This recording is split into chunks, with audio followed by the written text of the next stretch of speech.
कति जेल फरार रहन्छ भन्ने एउटा पाटो जो फरार रहेका छन् त्यसको खोजीको लागि हाम्रो आफ्नो छुट्टै अभियान चलि नै रहेको छ। तर यो स्पेशल केसमा के छ भन्दाखेरि यिनीहरू आज भोलि पर्सि जहिले भए पनि यिनीहरू कानुनको दायरामा आउनुको अर्को विकल्पै छैन, किनभने उनीहरूले अरू केही गर्नै सक्दैन। पहिलो फेजमा हामीले चाहिँ 12-15 दिनसम्म हाम्रो प्रहरी दिल्लीमा खटायौँ, होइन, एउटा ठुलो टिम 8-10 जनाको टिम नै त्यहाँ गएर बस्यो। दोस्रो फेजमा खटायौँ, तेस्रो फेजमा खटायौँ, हामी लाग्न लागिरहेछौँ। परिवारका मान्छेलाई प्रहरीले किन भरोसा दिलाउन सकेन कि हामी काम गर्दैछौँ? अर्जुन दासजीको घटनामा उहाँको परिवार पीडित, के अरे यो हाम्रो भूपेन्द्रजीको केसमा भूपेन्द्रजीको आफन्तजनहरू पीडामा हुनुहुन्छ। आफन्तहरू अहिले पनि सडकमा छन्, गुनासो गरेका छन् कि प्रहरीले जुन हिसाबमा पक्राउ गर्नु पर्थ्यो फरारलाई पक्राउ गर्न सकेका छैन। किन पक्राउ गर्न सक्नु भएन एसपी साहब? खास चाहिँ एकदम मेरो पनि त सफलताको कुरा जोडिएको छ, मेरो पनि कर्तव्यको कुरा जोडिएको छ नि त त्यसमा। त्यसकारण हामी प्रहरीको हिसाबले यो मात्रै भएको छैन कि मैले चाहिँ नि नियमित रिपोर्टिङमा मेरो प्रदेश प्रहरी प्रमुखलाई र मेरो श्रीमान सङ्गठन प्रमुखज्यूलाई पनि मैले यो घटनामा के भइरहेछ भन्ने अपडेट उहाँहरूले पनि मलाई पिरियोडिक रूपमा लिइराख्नु भएको। यो केस त खोज्ने त प्रहरी नै हो नि, अर्को त विकल्प छैन। अनुसन्धान गर्नुपर्ने प्रहरीले हो, पक्राउ गर्नुपर्ने प्रहरीले हो, र त्यसमा जति सहयोग भयो त्यति चाहिँ हामी छिटो सफल हुन सक्छौँ भन्ने चाहिँ हामीलाई लाग्छ।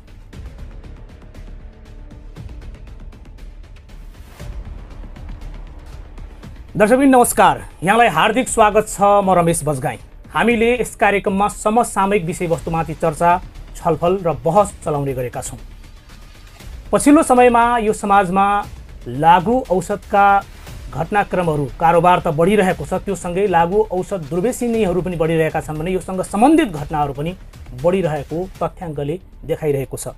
यो बीचमा समाजको शान्ति सुव्यवस्था कायम गर्नका लागि एक नागरिकको भूमिका पनि उत्तिकै महत्त्वपूर्ण छ।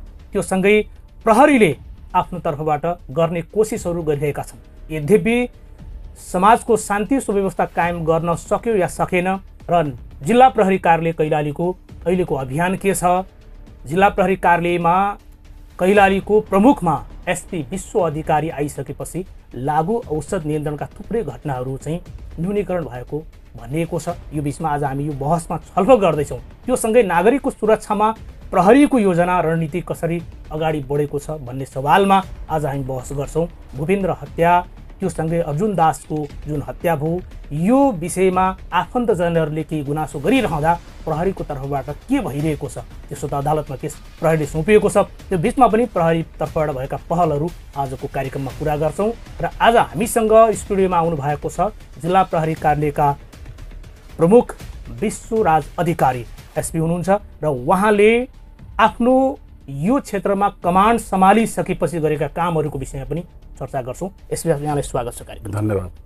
सुरुवातमा राखौँ, तपाईँ जुन हिसाबमा यहाँ कैलालीको कमान्ड सम्हाल्नुभयो, यहाँ आउँदा देखेको सुनेको र आम रूपमा समाज जसरी बुझ्नु भएको छ, के काम गर्नुभयो खासै अहिले समाजलाई देखिने गरी चाहिँ चर्चा यहाँबाट गरौँ। अब सबभन्दा पहिलो कुरो त नेपाल प्रहरी नागरिकको जीव धन सम्पत्तिको रक्षा गर्ने र नागरिकको मानव अधिकारको संरक्षण गर्ने पहिलो जिम्मेवारी बोकेको राज्यको निकाय हो। र प्रहरीले हामीले यदि हाम्रो समग्र प्रहरीको कामलाई हेऱ्यौँ भने हामीले नागरिकलाई 1100 भन्दा बढी विषयमा हामीले सेवा प्रवाह गरिरहेछौँ र यो 1100वटा विषयहरूलाई मूलभूत रूपमा हामी 4 भागमा विभाजन गर्न सक्छौँ। पहिलो काम हामीहरूको भनेको अपराधको नियन्त्रण या रोकथाम नै हो, जसलाई हामी कम्युनिटी सेफ्टी पनि भन्छौँ। र अपराध हुन नदिनको लागि हामीले सम्पूर्ण आफ्ना प्रयासहरू जो हो त्यो गर्नुपर्ने हुन्छ एउटा। र दोस्रोमा यति गर्दा गर्दै पनि यदि अपराधका घटना हुन्छन् भने ती अपराधका घटनाहरूको अनुसन्धान गरेर दोषीलाई कारबाही र पीडितलाई न्याय दिलाउने हो। तेस्रोमा हामीले नागरिकको आवागमनको सहज व्यवस्थापन फेसिलिटेट गरिदिने हो। चौथो भनेको नागरिक अव्यवस्थाको व्यवस्थापन भन्छौँ हामी। यो चाहिँ 2 कारणले हुनसक्छ। एउटा मानव सृजित कारणले, जस्तै कतै आतङ्क सिर्जना भयो, कतै हुलदङ्गा भयो, त्यो अवस्था, कतै विस्फोटन भयो, त्यो कारणले नागरिकमा उत्पन्न हुने डर तरास र अव्यवस्था।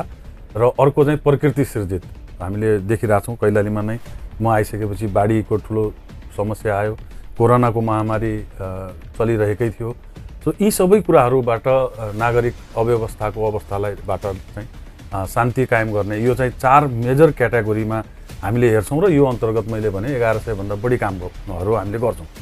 त्यसकारण त्यसमा तपाईँले जुन रणनीति बनाउनु पनि सुरुवातमा कमान्ड सम्हाल्दाखेरि तपाईँ यसभन्दा अघि पनि सिन्धुपाल्चोक र मोरङमा जिल्लाको नेतृत्व गरिसक्नुभयो। सिन्धुपाल्चोकमा जुन बेला वैशाख 12 मा भूकम्प गएपछि तपाईँ जेठ 29 मा तपाईँले कमान्ड सम्हाल्नु भएको थियो। पहिलो पटक त्यो जिल्लाको अवसर तपाईँलाई भयो। दोस्रो मोरङमा जानुभयो। मोरङमा 1 वर्ष तपाईँ बसिसकेपछि विभिन्न कामहरू गर्नुभयो। मोरङ र सिन्धुपाल्चोकको अवस्था हेर्ने हो भने कैलाली त्यो विषयमा अहिले पछिल्लो समयमा व्याप्त भनेको लागु औषध दुर्व्यसनीका घटनाहरू चाहिँ तपाईँले सफलता हासिल गर्नुभयो यी चिजहरूमा चाहिँ। अब यो 100 सफलता भनेको 100% भन्ने हिसाबले यसलाई मेजर गर्न चाहिँ अलिकति गाह्रो होला। किन भन्दाखेरि जबसम्म समाज छ तबसम्म विकृतिहरू पनि त्यहाँ देखिन्छन्।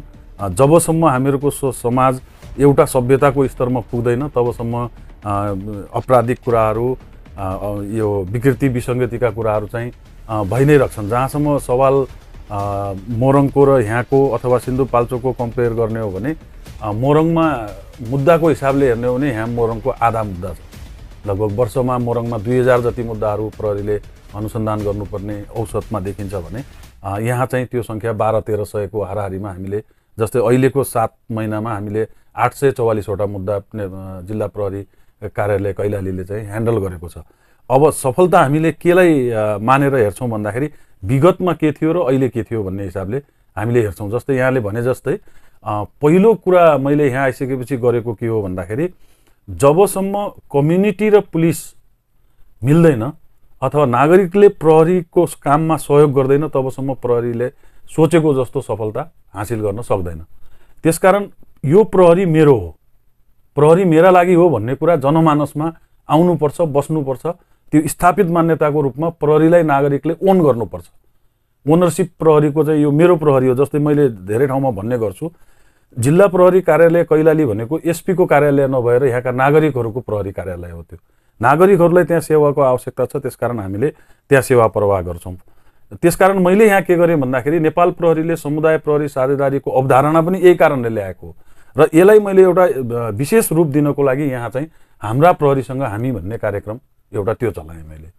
र दोस्रो चाहिँ यहाँले भने जस्तै जुन लागु औषधको समस्या कैलालीमा विकराल छ र यसले एक किसिमले हाम्रो नयाँ पुस्ता नयाँ सन्तति नै समाप्त हुने यहाँनिर जोडिहाल्नु। जस्तो बिना वर्दीका प्रहरी भने चाहिँ नागरिक हो। एकदमै तपाईँले उठाउनु भयो कि प्रहरी र नागरिक बीचको समन्वय यदि चाहिँ ठिक भयो भने मात्रै अपराध न्यूनीकरण गर्न सकिन्छ। निर्मूल नरोकिएला तर निर्मूल गर्ने कुरामा चाहिँ कम हुन सक्छ। एकदमै। तर यद्यपि अहिलेको यो समाजको परिदृश्य कहिलेकाहीँ दृश्य देखिन्छ नि, नागरिकको प्रहरीमाथिको भरोसा उड्दै गएको देखिन्छ। किनभने तपाईँहरूले हिजो कुनै बेला तपाईँ आफै पनि जीवनकालमा हेर्नु भएको छ, लट्ठीले तपाईँहरू नागरिकलाई चलाउन सक्नुहुन्थ्यो तर अहिले बन्दुक तेर्स्याउँदाखेरि पनि नागरिकहरू चाहिँ मानिराखेको छैन। यो चाहिँ प्रहरीमाथिको भरोसा कम भएको या राजनीतिक असर चाहिँ सडकमा देखिन्छ। अब प्रहरी भनेको सोसाइटीको रिफ्लेक्सन हो।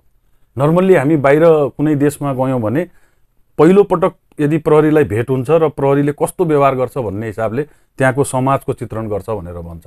समाजको ऐनाको रूपमा प्रहरीलाई हेर्ने गरिन्छ, रिफ्लेक्ट गर्छ।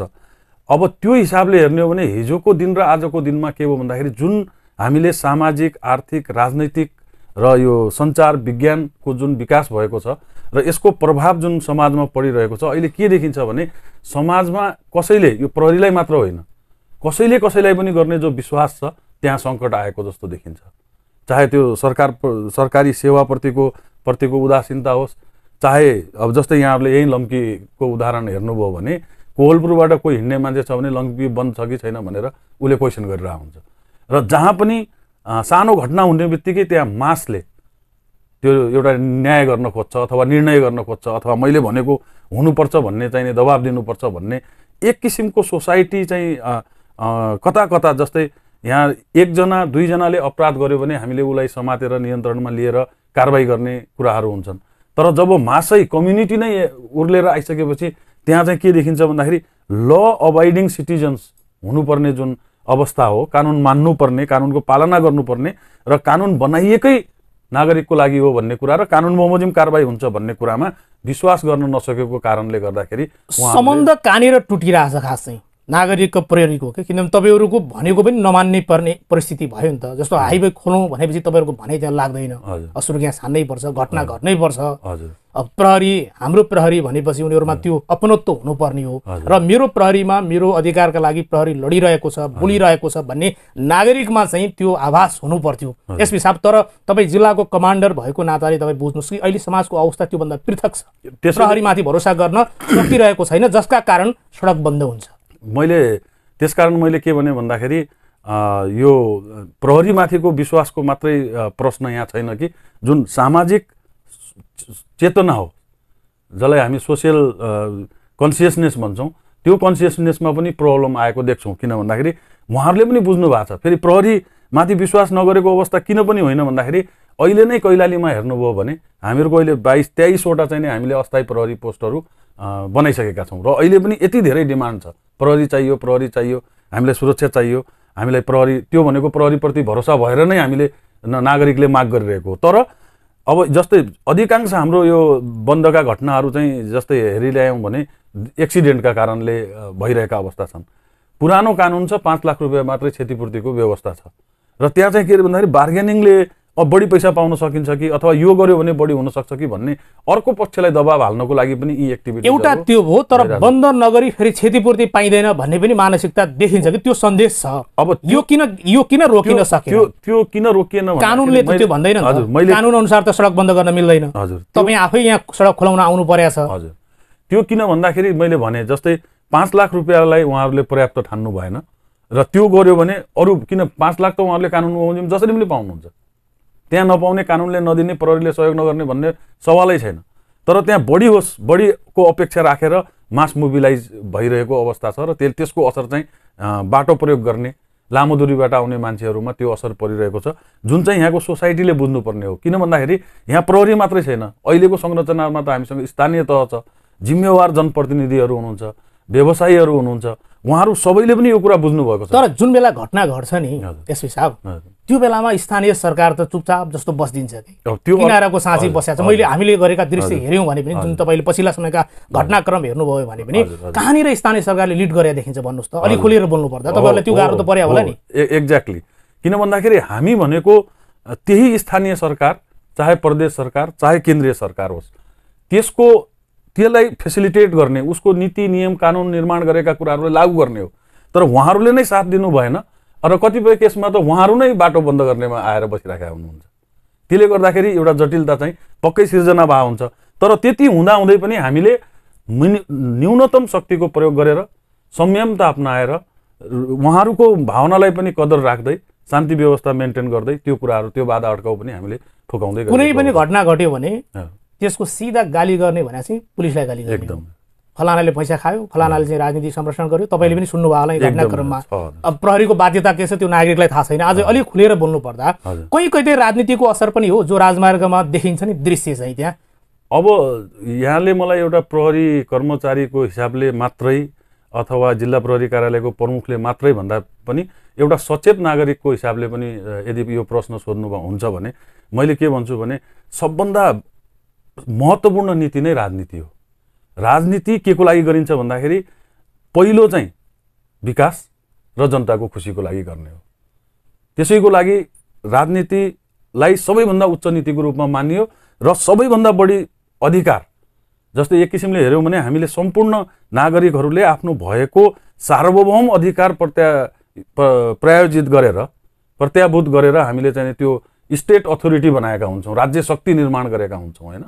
र त्यसले समाजलाई गभर्न गर्ने, त्यसको परिकल्पना, समाजलाई कहाँ लैजान्छु, 10 वर्षपछिको मेरो लक्ष्य के हो, 15 वर्षपछि मेरो एउटा सामान्य लेबर गरी खाने मान्छेले कति पैसा तलब पाउने हो, सरकारी कर्मचारीको 10 वर्षपछि कति तलब बनाउने हो, कसरी चाहिँ समाजलाई व्यवस्थित, सभ्य, संस्कृत र कानुन कार्यान्वयनमा एकदमै सफल संयन्त्र कसरी बनाउने हो भन्ने कुराहरू पनि राजनीतिक पेरिफेरीमा नै झुमिरहेको हुन्छ।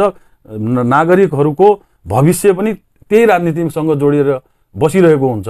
त्यसकारण त्यो जति परिष्कृत भयो त्यो समाज त्यति। तपाईँले बोल्दा त राजनीतिको प्रभाव छैन, मैले काम गरेको छु भन्नुहुन्छ कतिपय अन्तर्वार्ता भन्दा। तपाईँ एक नागरिक पनि भन्नुभयो अघि आफैले चाहिँ, कहीँ कतै जो घटना घटिरहेछन् नि राजनीति त जोडिन्छ त। होइन त्यही भने तपाईहरुलाई फोन जाने त राजनीतिक दलकै हो। अब यस्तो अपराधीलाई बचाउने पनि यो चीज मेरो मान्छे हो भनेर पनि तपाईलाई जाने फोन भने एकजना जिम्मेवार राजनीतिक दलको मान्छेले फोन गर्छ तपाईहरुलाई। हजुर अब यस्तो छ त्यसमा हामीले कसरी लिन्छौँ भने कानुन उल्लङ्घन भइसकेको केसमा कुनै पनि दबाब कुनै पनि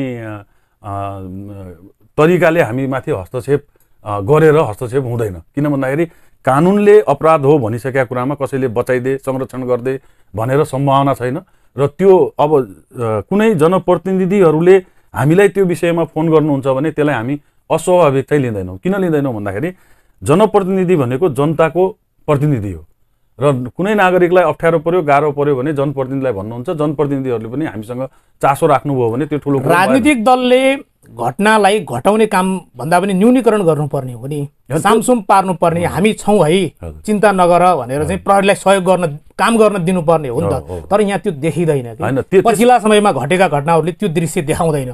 तपाईँले कति महसुस गर्नु भएको छ थाहा भएन, तर यद्यपि जुन सिनारियो देखिन्छ नि त्यो देखिँदैन। कहीँ न कहीँ राजनीति आवरणमा भित्र लुकेको देखिन्छ। अब त्यो हिसाबले त जस्तै हरेक व्यक्ति राजनीतिक व्यक्ति छ। फेरि हाम्रो अर्को विशेषता भनेको समाजको हरेक व्यक्ति राजनीतिसँग जोडिएको छ र त्यो व्यक्ति सडकमा हुन्छ। त्यसकारण राजनीति त त्यहाँ अटोमेटिक नजोडिएको भन्ने कुरै नै छैन। जस्तै हामीले कहिलेकाहीँ कस्तो पनि देख्छौँ भन्दाखेरि कुनै व्यक्ति एक्सिडेन्टमा बित्यो भने त्यहाँ कुन व्यक्ति बित्यो उसको अधिकार के हो, उसले कानुन बमोजिम के उपचार पाउने हो भन्दा पनि कुन पार्टीको व्यक्ति बित्यो र कुन पार्टीले गएर सडक जाम गर्ने हो भन्ने कुराको चरित्र पनि देखिन्छ हाम्रोमा। मैले भने जनप्रतिनिधि आफै बसेर चाहिँ जाम गरिदिएको अवस्था पनि छ, जसले सबै बुझ्नु भएको छ, कानुनै उहाँहरूले बनाउनु भएको छ र पनि सडकमा आएर एउटा माग राखेर चाहिँ नै बन्द गरिदिनुहुन्छ। त्यसले गर्दा अरूको अधिकारमाथि के हनन भयो भन्ने कुराहरू समाजले बुझिदियो भने प्रहरीलाई पनि काम गर्न चाहिँ सजिलो हुने अवस्था चाहिँ हो। हिजो एउटा लट्ठीमा जनता बुझाउन सकिन्थ्यो, आज बन्दुक तेर्साउँदा पनि जनता बुझाउन सकिँदैन। अब यसको कारण के हो? भिड अराजक भयो कि? मैले यहाँलाई भने नि या प्रहरी प्रतिको भरोसा उड्यो नागरिकको? होइन, प्रहरीको भरोसा त यस्तो भयो जस्तै मैले यहाँलाई भने एउटा एक्सिडेन्ट भयो, मान्छे बित्यो भने कानुन बमोजिम उसले पाउने क्षतिपूर्ति पाउने नै हो। त्यसमा नपाएको भन्ने अहिलेसम्म कतै त्यो उसकै कारणले मात्रै बन्द गरेकै कारणले मात्रै पायो भन्ने छैन। कानुनले व्यवस्था गरिदिएको छ र त्यो हामीले दिलाएका छौँ। त्यो पाएकै छ, सबैले गएर बुझेकै छ। तर त्यसभन्दा माथिको बार्गेनिङको लागि चाहिँ जुन प्रवृत्ति देखिएको छ त्यो अराजक प्रवृत्ति छ। यहाँनिर तपाईँले जुन जुन ठाउँमा कमान्ड गर्नुभयो निकै राम्रा कामहरू गरेर विदायी भएको तपाईँको इतिहास छ। चाहे सिन्धुपाल्चोक, किनभने त्यो वैशाख बारेको भूकम्पपछि जेठ 29 पछि तपाईँले गरेका कामहरू जनताले अहिले पनि सम्झिरहेछन्। मोरङमा गरेका विभिन्न अपराधमा तपाईँले महत्त्वपूर्ण भूमिका निर्वाह गर्नुभएको छ। त्यो सँगसँगै अहिले चलन चल्तीमा यसो समाजतिर जाने हो भने प्रहरीलाई यसो सेटिङमा मिलाउन सकियो भने चाहिँ सबथोक सम्भव हुन्छ भन्ने खालको मानसिकता विकास हुँदै गइरहेको छ र अपराधका घटना बढेको भनिन्छ कि यसमा तपाईँहरूलाई कतिको अवस्था हुन्छ? तपाईँ त अब जिल्लाभरि हेरिराख्नु भएको छ, कुन कुरा सुन्नुहुन्छ यी कुराहरू? बिल्कुलै यो एउटा दिग्भ्रमित पार्ने कुरा मात्रै हो। अब मैले चाहिँ के भन्छु भन्दाखेरि यो प्रहरीको वर्दीले कहिले पनि गल्ती गर्दैन। यो एउटा यस्तो सेवा हो, स्वच्छ सेवा हो, 24 घण्टा अटुट सेवा हो र यो वर्दीले कहिले पनि यसलाई गल्ती गर्ने छुट छैन। यो लाउने मान्छेले यदि गल्ती गर्छ भने त्यसले व्यक्तिले गल्ती गरे सरह हुन्छ, अधिकारको दुरुपयोग गरे सरह हुन्छ र प्रमाण पाइएको ठाउँमा उसलाई हदैसम्मको कारबाही हुने, जिम्मेवारीबाट हटाउने जे हो त्यो यहाँ मुनि मेरो अन्तर्गतको गर्नेले, जस्तै मैले नै कतिजनाको जागिर बर्खास्त गरेको छु, कतिजनालाई कारबाही गरेको छु, त्यो आफ्नो ठाउँमा छ मेरो लेभलबाट। र म पनि यदि त्यस्तो गर्छु भने मभन्दा माथि प्रदेश प्रहरी कार्यालय छ, प्रहरी प्रधान कार्यालय छ, त्यसले एक्सन लिन्छ र एक्सन लिएको यहाँहरूले देखि पनि राख्नु भएको छ। जस कसैको कार्य सम्पादन कमजोर भयो भने हटाएको अवस्था पनि छ, गल्ती नै गरेको कुरामा चाहिँ कारबाही गरेको पनि छ। तर प्रहरीले नै सेटिङ गर्यो भने त अर्को तपाईँले भने जस्तो मिलेर चाहिँ अपराधलाई बदनाम हुँदा त सिङ्गो प्रहरी संगठनकै हुने हो नि। व्यक्तिले गरे पनि लागु औषधको घटना घट्यो, कसैलाई सम्झायो बुझायो या पक्राउ गर्यो भने त्यो जिल्लामा जान्छ, फेरि छुटेर आउँछ। कारण के हो खास चाहिँ? होइन, यस्तो छ, लागु औषधमा छुट्ने भन्ने हुँदैन।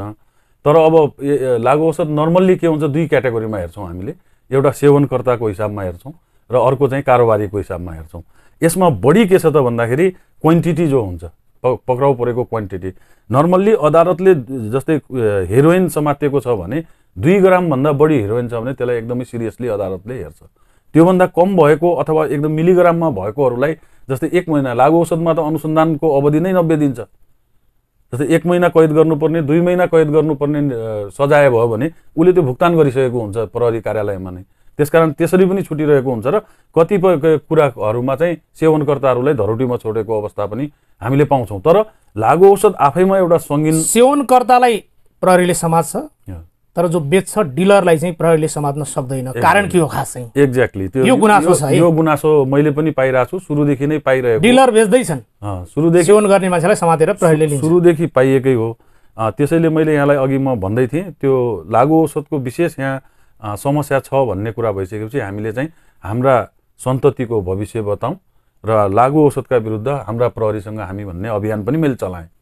र तथ्याङ्कगत हिसाबमा हेर्नुहुन्छ भने गत वर्षको 1 वर्षको अवधिमा 72 जना चाहिँ यो लागु औषध जिल्लाभरिमा पक्राउ परेको अवस्था थियो र अहिलेको 7 महिनामा हामीले 132 जनालाई मुद्दा चलाएको छौँ लागु औषधमा। अब दुईटा कुरा भन्न सक्नुहुन्छ यहाँहरूले, लागु औषधका बढी मुद्दा चले त्यसकारण लागु औषध बढिरहेछ भनेर पनि हामी भन्न सक्छौँ। तर अर्कोतिर प्रहरीको सक्रियता निकै बढेको छ, त्यसकारण धेरै मान्छेहरू चाहिँ जस्तै अहिले लम्कीमै हेर्नुभयो भने पनि यो विगत 1-1.5 हप्ताको अवधिमा केही मान्छेहरू समातिए र यहाँका मान्छेहरूको भागाभाग भएको छ। अहिले यो जस्तै एउटा यहाँ ठुलो हामीले 12 ग्रामको भेटायौँ, तर जहाँसम्म विक्रेता समातिएनन् भन्ने कुरामा यसमा धेरै पक्षहरू छन्। यहाँ त्यस्तो डिलर राखेर ठुलो एमाउन्टमा लागु औषध राखेर बिक्री वितरण गरिरहेको अवस्था अहिलेसम्म भेटिएको छैन। जो चाहिँ विक्रेता छन् नि, अब नेपालगञ्ज भयो, अझ भनौँ यो कैलाली जिल्ला त खुल्ला सीमा क्षेत्र हो, कतिपय पलियाबाट आउला, तिगुनियाको बाटो आउला, खुल्ला रुबडियाबाटै आउला, भारतबाट आउने।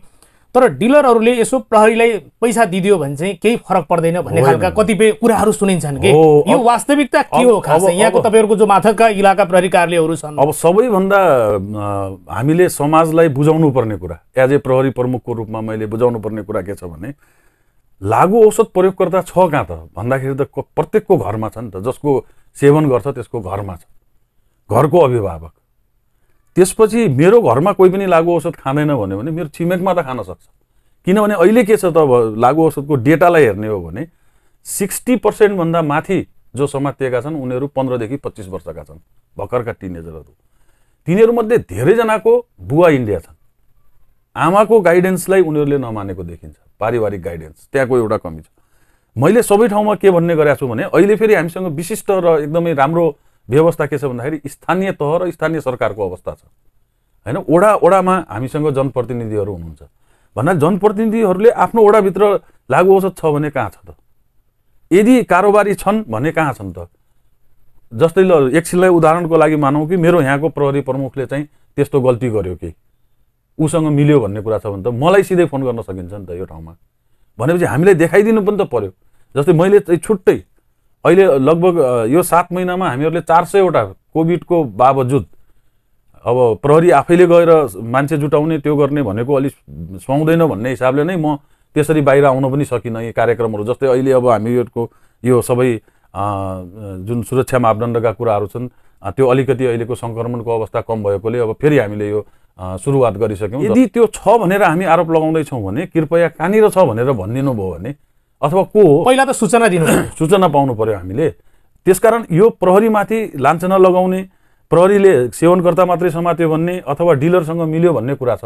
यदि कहीँ छ भने म यहाँलाई यो ग्यारेन्टी गर्दछु प्रहरी प्रमुखको हिसाबले गोप्य रूपमा 100% तपाईँको सूचनाको स्रोतलाई गोप्य राख्दै त्यसमा हामी तुरुन्तै, किन भन्दाखेरि मसँग लागु औषध मात्रै हेर्नलाई मैले जिल्लामा छुट्टै टिम बनाएको छु, त्यसै गरी मैले बाहिर पनि आदेश गरेको छु युनिटहरूमा र हामीहरूको रिजल्ट पनि राम्रो छ। रिजल्ट भन्नाले हामीले समातिरहेछौँ हैन, तर समात्दै जाँदाखेरि अझै समातिरहेछन्। त्यो कारणले गर्दाखेरि समस्या छ भनेर हामीले यहाँले नै भनिसक्नुभयो कि खुला बोर्डर छ। र मेन के भयो भन्दाखेरि यसलाई कसैले बाटो प्रयोग गरेर बना हुन सक्छ, जस्तै तिकुनिया या पलिया तिरेबाट ल्याएर यहाँबाट अर्को जिल्ला लैजाने हिसाबले कसैले प्रयोग गरेको छ भने एउटा पाटो भयो। तर त्यहाँ नै उनीहरूले चाहिँ नि लागु औषधै ल्याएर बेच्ने परिस्थिति ठुलो डिलरको रूपमा किन छैन भन्दाखेरि हरेक ठाउँमा सीमा छ र सीमाको पारी हेबाहरू हुन्छ। त्यसलाई पनि हामीले नियन्त्रण गर्नको लागि हामी चाहिँ प्रत्येक महिना हामी चाहिँ काउन्टर पार्ट मिटिङ गर्छौँ इन्डियन प्रहरीहरूसँग, एसएसपीहरूसँग, र नार्कोटिक्स कन्ट्रोल चाहिँ हामीहरूको एउटा प्रमुख एजेन्डा हुन्छ।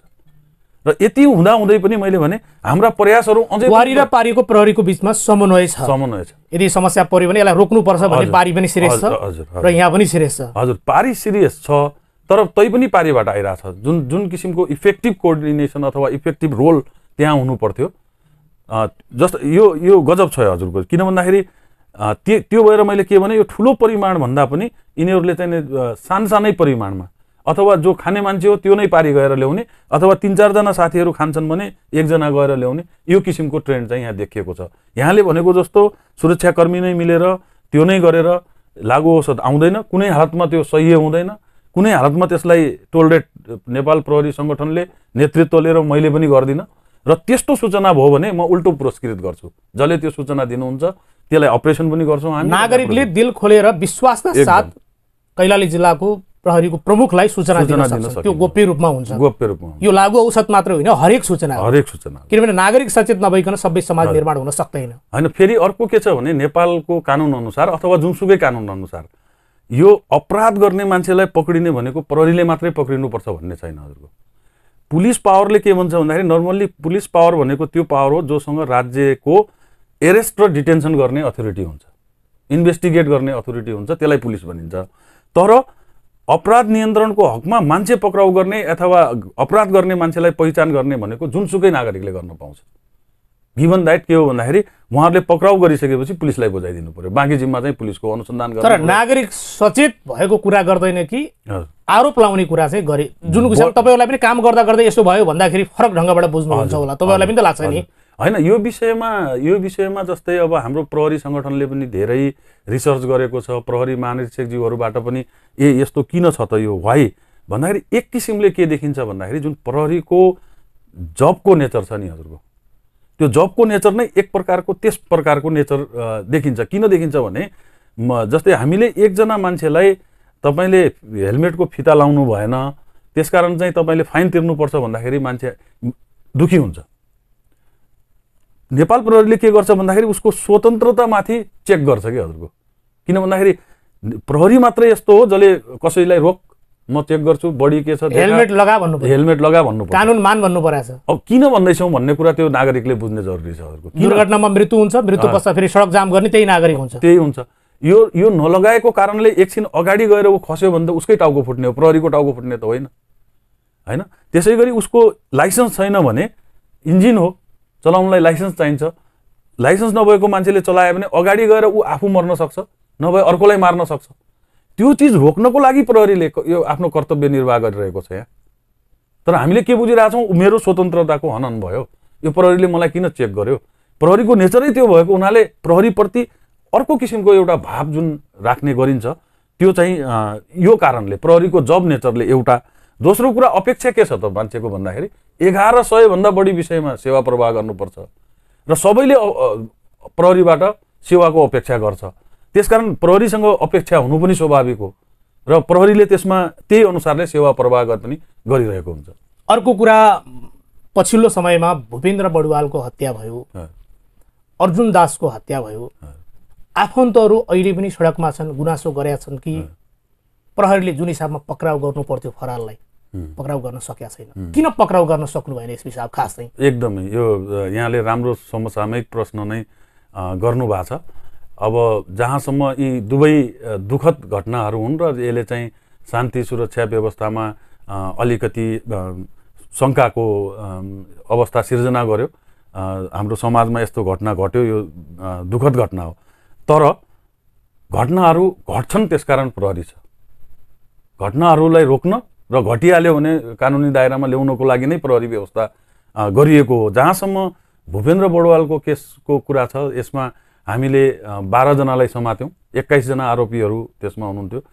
जो भनेको 12 जना भनेको 50% भन्दा बढी मान्छेहरू र जसले चाहिँ जसको प्रहारबाट मृत्यु भएको त्यो मान्छे समेत हामीले समात्यौँ र 12 जना मध्ये 9 जनालाई पहिला जिल्ला अदालतले पूर्वपक्षमा राखेर 3 जनालाई चाहिँ धरोटीमा छोडेको थियो।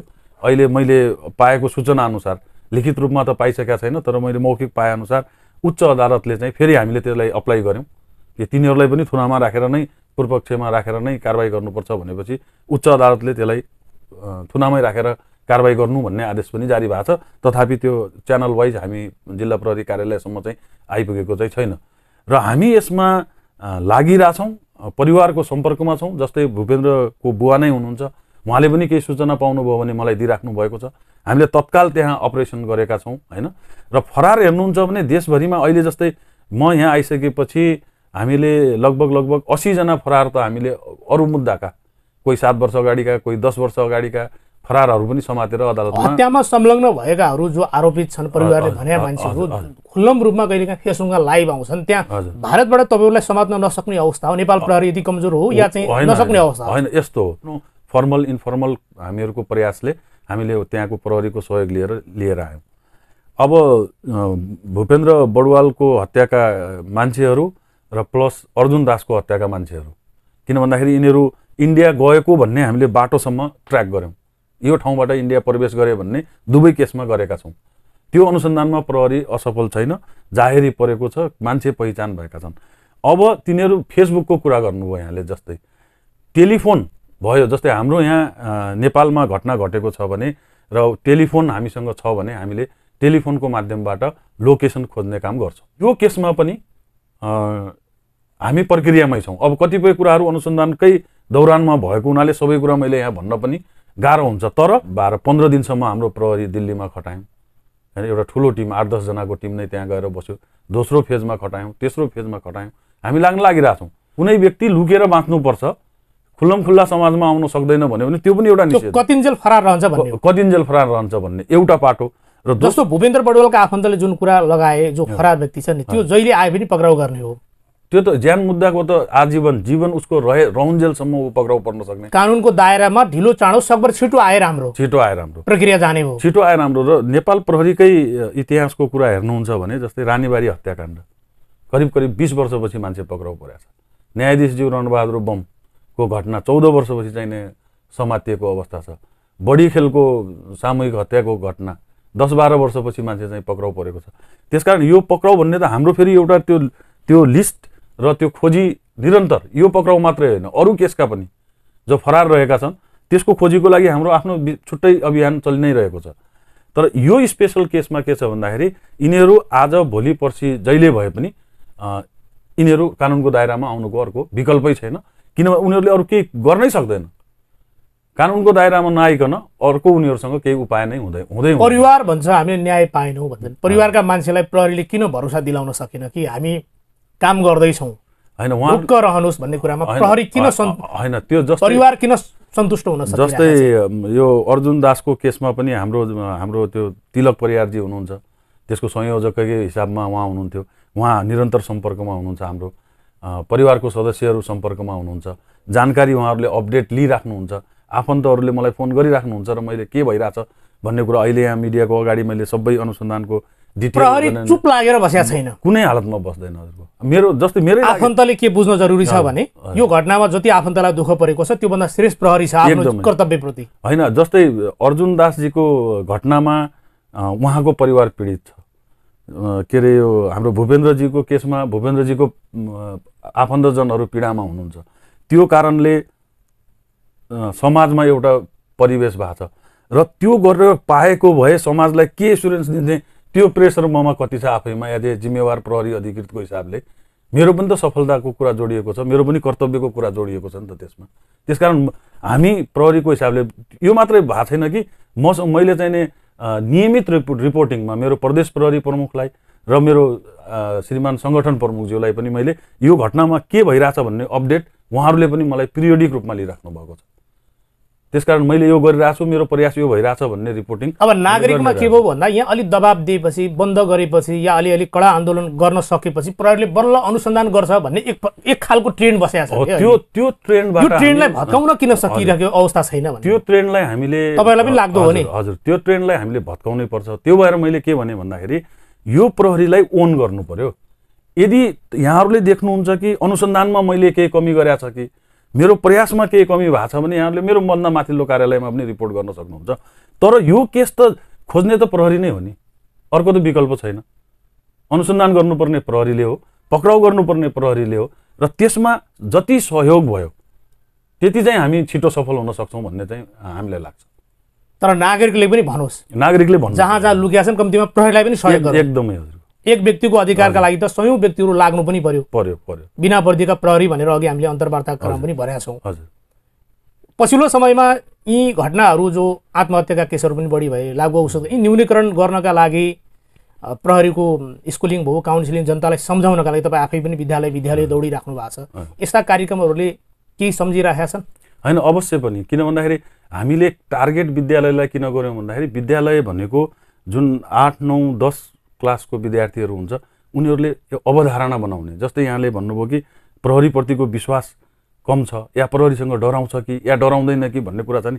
त्यसकारण नागरिकको नजिक प्रहरी जान जरुरी छ। किन भन्दाखेरि नागरिकको भित्रैबाट अपराधलाई रोक्नु छ, ती बालबालिकाहरूको भविष्य बचाउनु छ र अपराधको सूचना पनि लिनु छ, सहकार्य पनि गर्नु छ। त्यो भएर विद्यालय एउटा मेजर स्टेक होल्डरको रूपमा हामीले ठान्यौँ।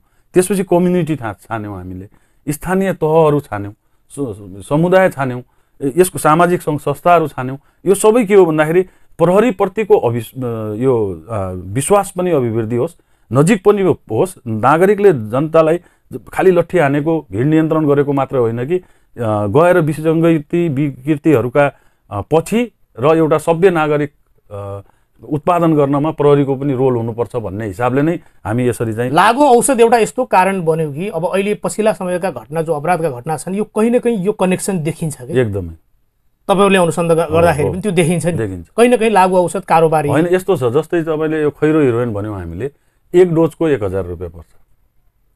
पहिला त पियर, फेरि यसमा के छ सबभन्दा बढी लागु औषध कसरी खान्छन् भन्दाखेरि पियर प्रेसर, साथीको भाइको सङ्गतको कारणले गर्दा लागु औषध सेवन गरेको देखिन्छ।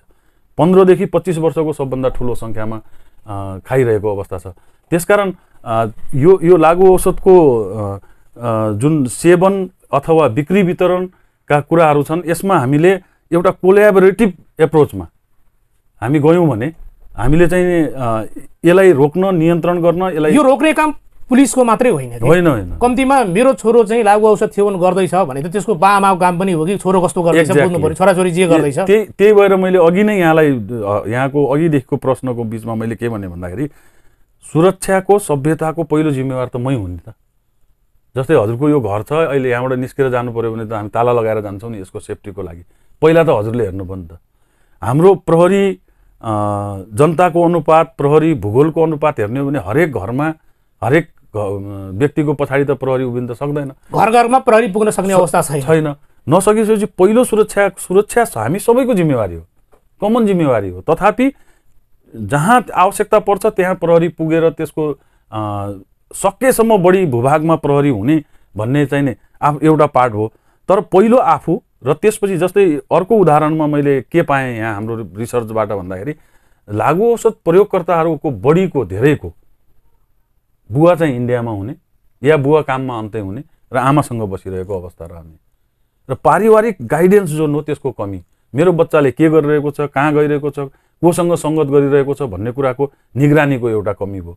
अनि अर्को मैले के भने भन्दाखेरि मेरो परिवार सेफ छ, ल मेरो घरमा लागु औषध सेवन गर्ने कोही छैन, छिमेकीकोमा छ भने त एक न एक दिन मेरो सङ्गतमा परिहाल्छ र छिमेकीलाई पनि वाच गर्नु पर्यो।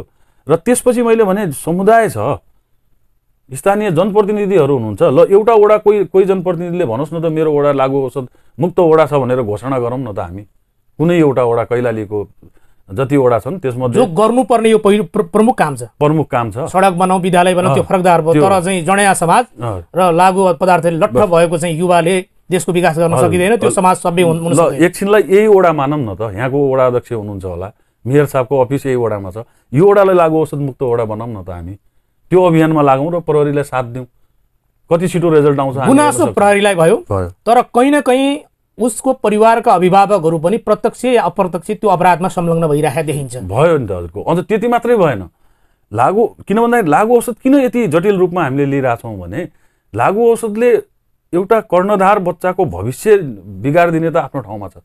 किन भन्दाखेरि उसको त स्नायु प्रणालीमा एट्याक गरिदिन्छ, त्यसले त्यो क्यापेसिटी डाउन गरिदिने त कुरा आफ्नो ठाउँमा छ।